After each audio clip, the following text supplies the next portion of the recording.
Assalamualaikum warahmatullahi wabarakatuh.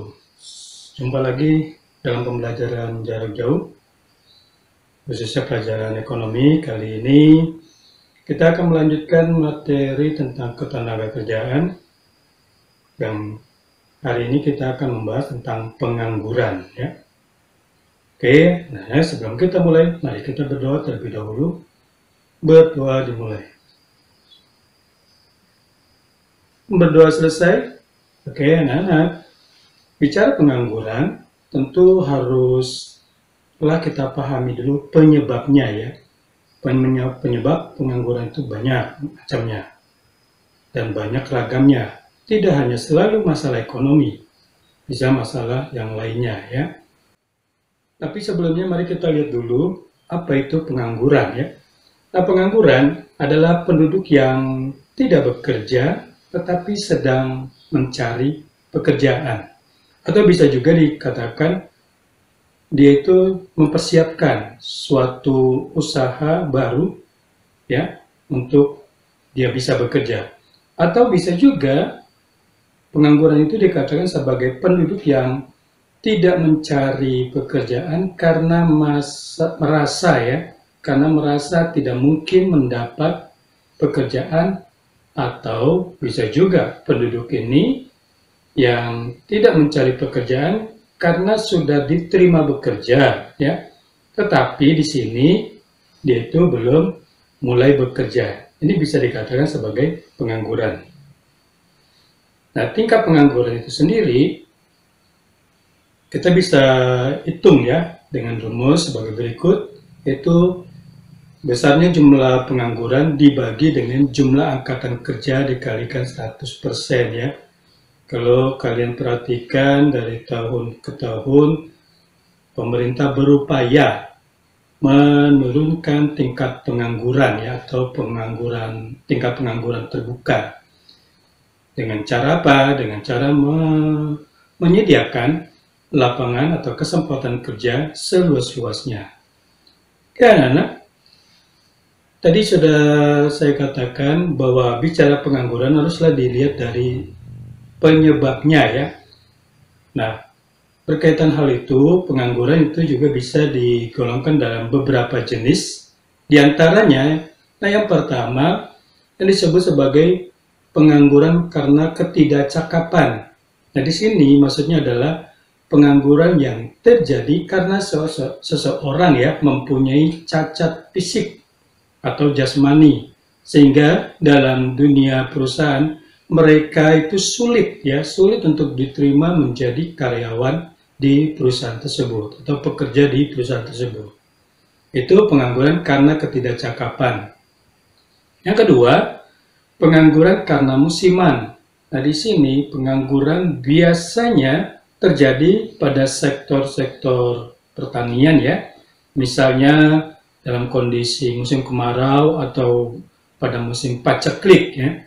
Nah, ketika terjadi kemarau yang panjang, nah umumnya para petani itu nganggur. Karena apa? Karena memang akan terjadi kegagalan panen di bidang pertanian tersebut. Nah, yang berikutnya ada yang disebut dengan pengangguran friksional atau pengangguran peralihan. Nah, di sini maksudnya adalah pengangguran yang terjadi karena penawaran tenaga kerja ya, penawaran tenaga kerja itu lebih besar daripada permintaan tenaga kerja, atau tenaga kerja yang sudah bekerja itu tetapi ingin pindah untuk mencari pekerjaan lain. Itu bisa juga disebut sebagai pengangguran friksional, sehingga dia belum mendapat pekerjaan yang sesuai dengan keinginannya, atau ini merupakan pekerjaan baru yang sesuai dengan keinginannya. Nah, hal ini disebut kelebihan tersebut ya, kelebihan antara penawaran tenaga kerja dengan permintaan tenaga kerja ini yang disebut sebagai pengangguran ya. Lalu yang keempat, pengangguran karena upah yang terlalu tinggi. Nah, di sini maksudnya adalah pengangguran yang terjadi karena para pekerja atau pencari kerja itu menginginkan adanya upah atau gaji yang terlalu tinggi, sehingga para pengusaha tidak mampu dia memenuhi keinginan tersebut. Dengan demikian menimbulkan pengangguran yang juga bertambah. Lalu yang berikutnya, ada yang disebut dengan pengangguran struktural ya. Nah, pengangguran struktural ini pengangguran yang terjadi karena terdapat kelebihan faktor-faktor produksi, khususnya faktor produksi tenaga kerja. Nah, bila suatu perusahaan atau pengusaha terjadi kelebihan semacam ini, maka akan terdapat pengangguran faktor produksi tersebut, pengangguran faktor produksi tenaga kerja. Nah, sehingga di sini akan menimbulkan pengangguran yang juga semakin bertambah. Nah, di sini umumnya ketika ini terjadi, ya, di perusahaan itu biasanya akan ada pengurangan tenaga kerja di perusahaan tersebut. Oke? Bentuk pengangguran berikutnya, terjadi pengangguran berikutnya adalah pengangguran voluntari. Nah, ini pengangguran ini adalah pengangguran karena seseorang secara sukarela, ya, dia itu tidak mau bekerja, walaupun dia itu punya keahlian, punya kemampuan, tetapi memang dia itu tidak ingin bekerja, ya. Itu yang disebut sebagai pengangguran voluntari. Lalu jenis pengangguran yang lain, ada yang disebut dengan pengangguran teknologi. Nah, pengangguran teknologi ini tercipta ketika ya adanya pergantian dari penggunaan tenaga manusia ya dengan tenaga mesin. Dari penggunaan yang tadinya pekerjaannya manual, dengan adanya teknologi baru semuanya sudah terkomputerisasi misalnya. Ini perubahan teknologi inilah yang bisa meningkatkan atau menambah pengangguran ya di satu perusahaan. Nah, jenis pengangguran berikutnya ini adalah pengangguran siklis atau pengangguran konjungtur ya. Nah, pengangguran konjungtur ini merupakan pengangguran yang terjadi karena menurunnya kegiatan perekonomian suatu negara atau terjadi resesi atau kelesuan ekonomi. Contohnya, kondisi pandemi COVID-19 ini menyebabkan permintaan akan barang dan jasa itu mengalami penurunan. Perusahaan-perusahaan tidak bisa berproduksi, karyawannya dirumahkan, yang lama-lama karyawannya di PHK. Ya, ini meninggalkan pengangguran di sektor tersebut. Dan ini banyak sekali.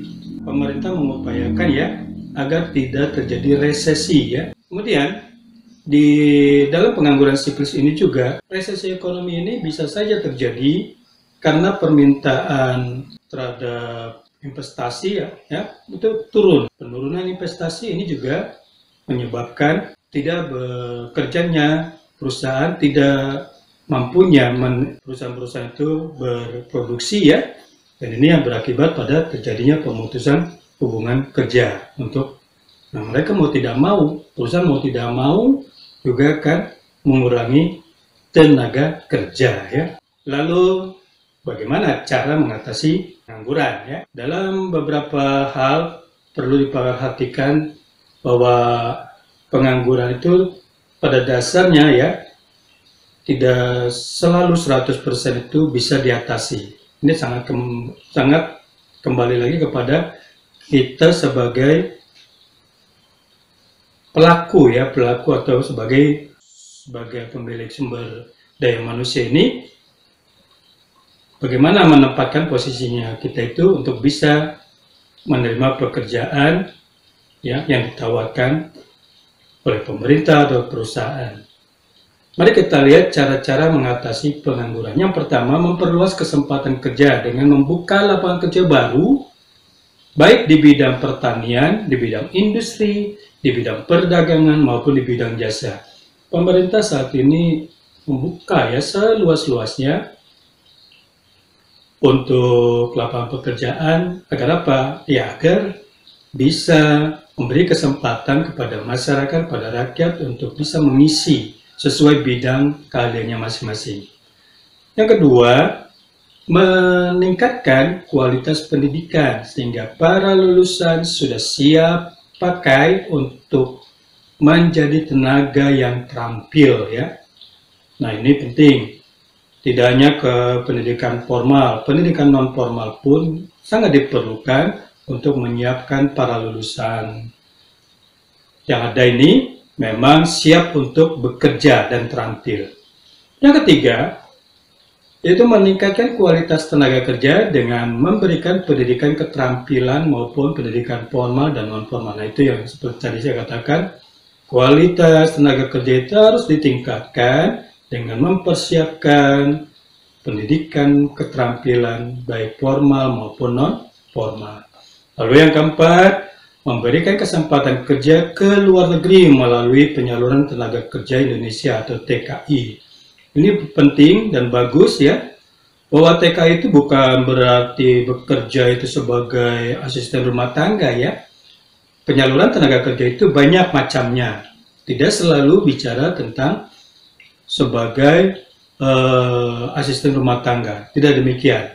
Banyak bidang di luar negeri itu yang memberi kesempatan kepada masyarakat, kepada rakyat, untuk bisa mengisi posisi-posisi tertentu di luar negeri ya. Tentu melalui lembaga atau penyalur tenaga kerja di Indonesia. Lalu yang kelima, mendorong tumbuh berkembangnya usaha-usaha atau industri rumah tangga. Ini penting, kenapa? Bahwa perekonomian kita ini saat ini sangat mengandalkan adanya perekonomian rakyat, ya, ekonomi rakyat. UKM, usaha menengah, ya, usaha kecil dan menengah, ya, ini sangat didorong untuk bergerak sehingga roda perekonomian di suatu negara itu akan berkembang. Dengan UKM itu jauh lebih baik. Kenapa? Karena UKM itu melibatkan masyarakat dari level masyarakat golongan bawah hingga masyarakat golongan atas ya. Dengan UKM ini bisa memajukan perekonomian negara. Oke. Lalu yang keenam, memberi peranan KB untuk menekan laju pertumbuhan. Ini penting juga. Dengan memberdayakan KB keluarga berencana ya, kita bisa menekan jumlah penduduk. Ya, dengan jumlah penduduk bisa ditekan, otomatis juga akan mengurangi besarnya jumlah penduduk yang nanti suatu saat beberapa tahun kemudian itu akan menjadi tenaga, apakah menjadi tenaga kerja profesional ataukah malah sebaliknya menjadi para pengangguran. Ini harus dipikirkan dari sekarang. Lebih lanjut, berdasarkan sebab-sebab terjadinya pengangguran, maka cara mengatasi pengangguran tersebut dapat diuraikan sebagai berikut. Yang pertama, bila bicara dari jenis pengangguran karena ketidakcakapan, maka cara mengatasinya adalah memberi keterampilan yang sesuai dengan kondisi fisik dari calon tenaga kerja tersebut. Kalau dia cacat fisiknya apa ya, maka diberikan keterampilan yang sesuai dengan kondisi fisiknya. Yang kedua, kalau dilihat dari pengangguran musiman, nah ini memberikan informasi yang jelas tentang adanya lowongan kerja pada bidang lain ya, dan melatih seseorang pada masa menunggu musim tertentu. Artinya ketika petani ini dalam kondisi musim kemarau itu, ya sebaiknya petani itu tidak menunggu ladangnya ya, melainkan apa? Melainkan beralih kepada pelatihan ya, mengikuti pelatihan yang bisa menunjang mereka untuk bekerja di bidang yang lain. Pengangguran yang ketiga, jenis pengangguran friksional ini, cara mengatasinya adalah mengusahakan informasi yang lengkap tentang permintaan dan penawaran tenaga kerja ya, sehingga mempermudah dalam pengambilan keputusan. Informasi yang jelas itu penting ya.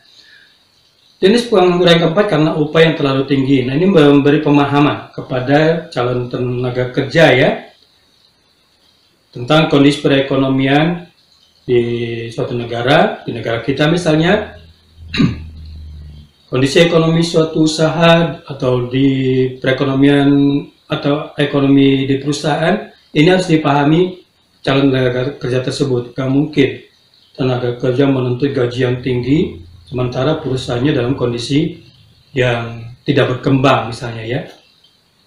Sehingga dengan keadaan tersebut tidak terlalu menimbulkan tuntutan dari calon tenaga kerja tersebut. Melihat dari pengangguran struktural, nah cara mengatasi penganggurannya ini sebagai berikut, yaitu memindahkan tenaga kerja dari tempat yang tidak membutuhkan ke tempat yang membutuhkan ya. Artinya menyesuaikan dengan lapangan usaha yang sesuai, jangan berlebihan di suatu tempat. Dengan demikian ini akan meningkatkan mobilitas tenaga kerja ya, serta mendirikan bisa mengembangkan industri padat karya. Kemudian yang keenam, pengangguran teknologi. Nah, cara mengatasinya tentu meningkatkan pendidikan dan pelatihan tenaga kerja agar memiliki pengetahuan yang sesuai dengan yang diinginkan. Kalau memang ada perubahan teknologi, tentunya tenaga kerja yang lama itu harus siap untuk apa? Untuk dilatih, untuk dididik dengan menggunakan teknologi yang baru ya. Dengan demikian, mereka akan meningkatkan pengetahuan tentang perkembangan teknologi baru di perusahaan tersebut. Ya. Lalu yang ketujuh, pengangguran siklus atau konjungtur. Nah, ini cara mengatasinya adalah meningkatkan daya beli masyarakat. Tentu dengan cara apa?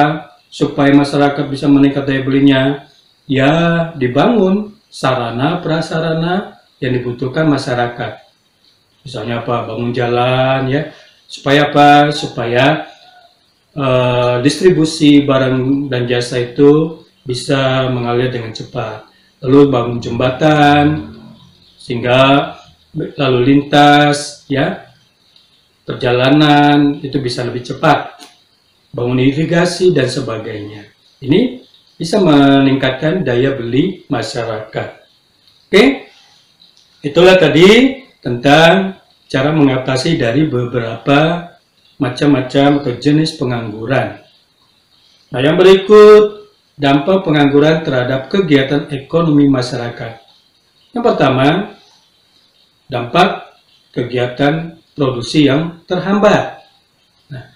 Pengangguran yang makin tinggi ini akan berdampak kepada kegiatan produksi yang terhambat. Karena apa? Karena menurunnya output ya, output yang dihasilkan dan kualitas dari output tersebut ya, ini semakin menurun, sehingga dapat menurunkan pendapatan nasional yang pada akhirnya juga akan menurunkan pendapatan per kapita.